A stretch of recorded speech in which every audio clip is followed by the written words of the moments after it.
안녕하세요 여러분, Margot입니다. Hi everyone, it's Margot. Bonjour tout le monde, c'est Margot, j'espère que vous allez bien. Perso, moi ça va. Du coup, aujourd'hui on se retrouve pour un nouvel épisode et aujourd'hui je vais vous parler du drama coréen I Haven't Done My Best Yet, qui est un drama spécial TVing de 12 épisodes qui date de 2022. Alors là, si vous me suivez, mais là, il faut bien me suivre pour le coup parce que j'en ai parlé qu'une seule fois de ce drama, j'en ai pas parlé ailleurs. J'en ai parlé une seule fois dans la nuit des dramas du mois de mars, je pense, à mon avis. J'avais dit justement que c'est un drama que j'avais pas vu passer, que j'avais loupé. Et je l'avais rajouté dans ma nuit des dramas de l'époque en disant ouais bon il n'y a pas beaucoup d'informations, il n'y a pas de bande-annonce, on sait pas trop quand ça finit, on sait pas trop quand ça commence.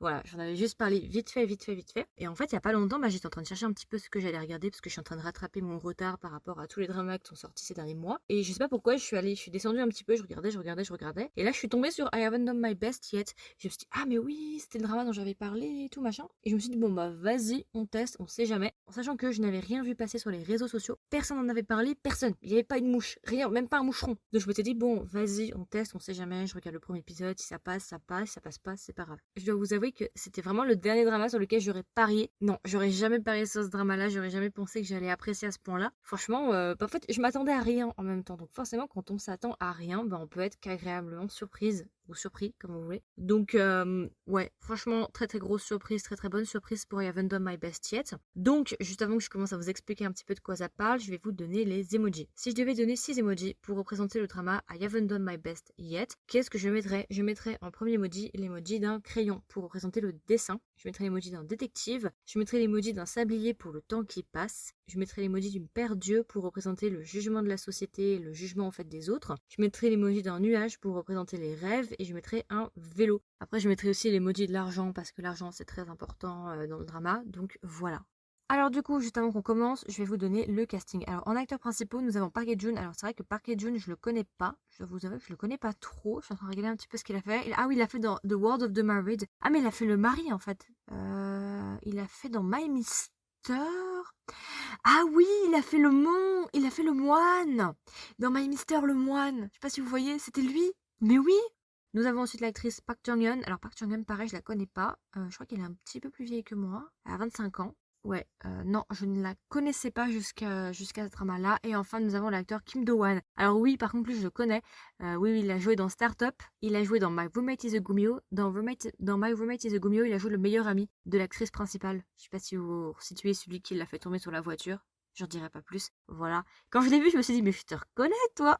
Et il y a un autre acteur aussi qui a joué dans l'acteur principal de Light on Me. Je sais pas si vous avez écouté mon épisode sur Light on Me, c'était un BL qui est sorti en 2021. J'ai fait un épisode dessus. L'acteur qui a joué Noshino dans Light on Me, c'est lui. Et celui qui a joué dans Startup aussi, c'est lui. Ok. C'est bien ce qui me semblait. Quand je vous dis, c'est trop drôle ce drama parce qu'en fait, il y a plein de petits acteurs que tu t'as déjà vu dans des grands dramas. Et quand tu les vois, tu te dis, mais je te connais, toi. Je t'ai déjà vu. Viens là, viens là. Je vais regarder 2 minutes. Je vais regarder ça. Je vais vérifier, mais je suis sûre que je te connais. C'est un petit peu ça. Petit casting assez sympathique.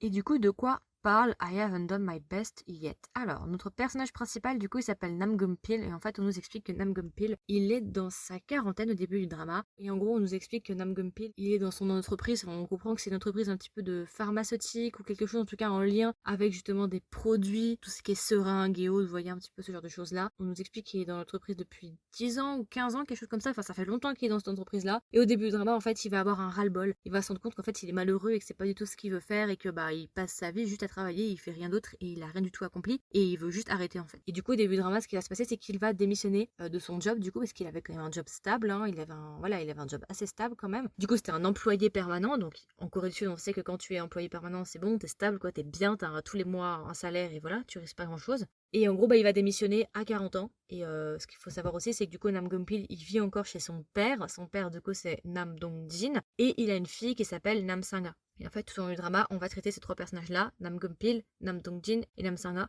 Donc le père, le grand-père et la fille, on va suivre ces 3 personnages-là tout au long du drama qui vivent dans un appartement ensemble. Et du coup, comme je vous l'ai dit, Nam Gum-pil, il va démissionner. Tout au long du drama, en fait, on va suivre Nam Gum-pil qui va chercher justement un sens à sa vie et qui va essayer de se réorienter et trouver une nouvelle passion et justement réussir entre guillemets dans la vie. Voilà, c'est à peu près tout. Et on va aussi suivre la fille de Nam Sang-ha, qui est sa fille, qui est au lycée, qui est en dernière année, si je dis pas bêtise. Et il va y avoir une petite romance avec le personnage qui s'appelle Han Jun-hyuk. Han Jun-hyuk, il est joué par Kim Do-hwan, donc le gars qui a joué dans Startup et dans My Roommate is a Gumio. Ok, vous resituez un petit peu. Mais on va dire que Nam Sang-ha et Nam Dong-jin, c'est un petit peu plus secondaire. Le plus important, c'est vraiment Nam Gun-pil. On va le suivre, on va voir et tout machin. Et en fait, au début du drama, Nam Gun-pil, il va décider de devenir un webtoon artiste. Au Japon, pour les mangas, on dit mangaka, mais pour les webtoons, je sais pas s'il y a un mot français pour les webtoons, pour les gens qui font des webtoons. Donc on va dire webtoon artiste, comme en anglais, quoi. Et il va devenir un webtoon artiste alors que toute sa famille dit qu'il sait pas dessiner. Alors après, bon voilà, est-ce que c'est de l'art, c'est pas de l'art, est-ce que c'est beau, c'est pas beau, c'est subjectif, hein, on va peut-être pas rentrer là-dedans, mais voilà. Et tout au long du drama, en fait, on va suivre du coup Nam Gun-pil essaie de devenir un webtoon artiste, essaie d'apprendre à dessiner, d'écrire ses propres histoires et devenir un artiste reconnu. Voilà, c'est à peu près tout. Alors, comme je vous l'avais dit tout à l'heure, il y a quelques minutes, c'est vrai que c'était pas un drama sur lequel j'aurais parié au début. Quand j'ai commencé, je m'attendais à rien. J'étais en mode on teste, on va voir ce que ça donne, j'ai rien vu passer donc ce sera sans doute pas ouf. Et finalement, j'ai regardé un épisode, 2 épisodes, 3 épisodes, et je me suis dit, mais en fait, ce drama, qu'est-ce qui me plaît en fait dans ce drama? Pourquoi ça fonctionne sur moi en fait? Qu'est-ce qui fait que je continue? C'est pas non plus, voilà, c'est pas un Law School, ou c'est pas un Devil Judge, ou c'est pas un Squid Game, et pourtant j'accroche beaucoup. Mais en fait, je sais pourquoi j'accroche énormément avec cette histoire-là, parce que c'est une histoire assez particulière, mais juste avant, j'aimerais quand même faire 2-3 petits points, juste avant qu'on entende un petit peu plus. Je veux juste vous dire ça en amont, pour que vous sachiez un petit peu à quoi vous attendre. Ce drama est une tranche de vie, enfin c'est plutôt des tranches de vie en fait. C'est un drama qui est un slow burner. Qu'est-ce que c'est un slow burner? Ça veut dire que ça met du temps à se développer. On prend son temps, on traite la vie de plein de personnages différents, dont principalement quand même Nam Gun-pil, mais on va suivre aussi d'autres personnages. Donc c'est un drama très lent qui traite justement de la vie de différentes personnes, donc forcément il va pas se passer des trucs de ouf, des explosions, des kidnappings, des meurtres, des trucs, donc ce sera pas très animé avec beaucoup d'action, mais ce sera quand même plutôt calme. Donc voilà, donc si vous aimez pas trop ce genre de délire, bon, je vous mets quand même en garde. Voilà, c'est un drama plutôt tranche de vie qui prend son temps, ça va assez lentement, un petit peu comme My Mister, et encore dans My Mister, il y a plus d'action, il se passe plus de choses dans My Mister que dans ce drama-là. Alors pour le coup, ce sera peut-être plus humoristique, il y a un petit peu plus aussi de romance à l'intérieur, ok, mais il se passe pas les trucs de malade, de l'action, ce genre de choses. Voilà, je vous préviens en avance. Alors, j'ai plein de choses à dire, je dois vous avouer que ma fiche sous les yeux là, elle est super longue, donc je vais essayer de commencer par l'ordre dans lequel ça vient. Donc en fait, on parle principalement en fait du sens de la vie dans ce drama-là, et c'est pour ça en fait que j'ai beaucoup accroché avec le drama. Même si le drama a des défauts, j'en parlerai juste après des défauts, faut que je me souvienne d'en parler. Il y a quand même 2-3 défauts, mais en fait le drama m'a touché et m'a intéressé, même si c'est un slow burner, parce que justement ça parle du sens de la vie. Il n'est jamais trop tard en fait pour suivre ses rêves. On traite aussi du poids de la société, du regard des autres, et justement à quel point on s'influence les uns les autres et on s'empêche de vivre, on se prive de faire certaines choses parce qu'on a peur du regard des autres. Si je démissionne maintenant et je commence à faire ça ou ça, qu'est-ce que vont penser mes voisins? Qu'est-ce que va penser ma femme? Qu'est-ce que vont penser mes enfants? Qu'est-ce que vont penser mes parents ou mes beaux-parents? Et justement aussi la notion de bonheur, à quel point en fait la société et les autres peuvent entraver au bonheur et à quel point nous-mêmes en fait on peut entraver à notre propre bonheur et au bonheur des autres. Et ça c'est super intéressant. Aussi notre personnage du coup dans le drama il a 40 ans et ça c'est super bien. Alors autant il y a déjà des dramas qui ont été faits sur ces thèmes là mais ça n'a jamais été fait dans les 40-50 ans, ça a surtout été fait dans les 30 ans, 20 ans, suivre ses rêves, se réorienter, ce genre de choses, mais 40 ans c'est assez novateur et c'est pour ça aussi que j'ai beaucoup aimé. Là notre personnage principal il a plus de 40 ans, il décide de démissionner et suivre ses rêves pour devenir un artiste de webtoon. Enfin voilà, je vous dis ça, n'importe qui se dirait t'es sûr? T'es sûr? T'es sûr? Tu es sûr? Vous voyez, tout de suite on aurait peut-être tous ce petit moment là où on se dirait attention lumière rouge et après on se dirait non non non mais parce qu'on a tous été un petit peu programmés pour ça, vous voyez, on a tous cette image que à 30 ans il faut avoir un certain modèle de vie, il faut avoir réussi sa vie, il faut avoir une maison, il faut être propriétaire, il faut avoir un job stable, il faut gagner bien sa vie, il faut avoir des enfants, il faut avoir un labrador, enfin, vous voyez les bails quoi. Et ça c'est vraiment des choses qui ont vraiment été mises dans la tête des gens. Sauf que ce modèle-là de vie, en fait, c'est un modèle de vie qui correspondait peut-être au siècle dernier où on vivait beaucoup moins longtemps. Mais aujourd'hui, on arrive dans une nouvelle ère où on vit beaucoup plus longtemps. Forcément, le modèle est plus adapté. Donc voilà, donc là, notre personnage à 40 ans, il va repartir de zéro, entre guillemets, et il va décider de vivre ses rêves. Et justement, on va suivre tout ça, donc ça, j'ai beaucoup aimé. Aussi, le titre, du coup, bah, il est assez révélateur. I haven't done my best yet. Donc, je n'ai pas encore tout donné, si vous voulez. Voilà, ça voudrait dire ça. Donc ça, j'ai beaucoup aimé. Donc c'est vraiment un drama aussi qui est message d'espoir, qui vraiment relativise les choses en disant c'est pas grave. Si à 40 ans, vous décidez de démissionner, si vous n'êtes pas heureux, il y a une phrase qui ressort souvent qui est on ne vit pas jusqu'à 300 ans. On n'a qu'une seule vie, la vie est super courte et il faut pas la perdre. On n'a pas que ça à faire de vivre pour les autres. C'est un petit peu ça le message du drama. En fait, moi je pense que c'est un drama qui peut résonner et qui va résonner avec beaucoup de personnes. Parce que comme je vous l'ai dit, du coup, on est face à un personnage qui a 40 ans, qui est perdu dans la vie, qui se demande ce qu'il va faire, qui a la pression de la société, qui lui dit mais qu'est-ce que t'as fait? Pourquoi t'as démissionné? T'avais un salaire, t'avais un job stable, enfin voilà. Qu'est-ce que tu veux devenir webtoon artiste et suivre tes rêves, machin machin. Et ça, je pense que dans notre vie à tous, je pense qu'on est tous passés par cette phase-là au moins une fois dans notre vie en se disant est-ce que je fais le bon choix? Est-ce que je suis sur le bon chemin? Est-ce que je suis heureux actuellement? Et qu'est-ce que je peux faire justement? Et qu'est-ce que je vais faire dans le futur Est-ce que vraiment j'ai choisi le bon chemin pour mon futur? Toutes ces questions-là, je pense qu'on est tous passés par là au moins une fois dans notre vie, on s'est tous posé ces questions-là. Et je pense que c'est pour ça aussi que ce drama pourrait vous plaire, et c'est pour ça aussi que ce drama m'a plu, parce qu'en fait, je me suis beaucoup reconnue dans le personnage. Alors, je n'ai pas 40 ans, entre nous, je ne suis pas dans sa situation exacte, mais on va dire que dans son cheminement de pensée et dans son cheminement de recherche, justement vers ses rêves et son idéal, je me reconnais pas mal et je pense que beaucoup de gens peuvent se reconnaître à l'intérieur et c'est pour ça en fait que j'ai beaucoup aimé le drama parce qu'on s'attache au personnage. Il y a vraiment un affect, il y a vraiment de l'empathie qui passe avec ce personnage-là, on se reconnaît en lui. En tout cas, personnellement, je me suis reconnue un petit peu en lui. Donc c'est vraiment un drama qui dédramatise, comme je disais, surtout le message de fin qui dit qu'en fait, la poursuite de réponses et justement chercher un but à sa vie, c'est pour soi qu'il faut le faire, c'est pas pour les autres. Il nous explique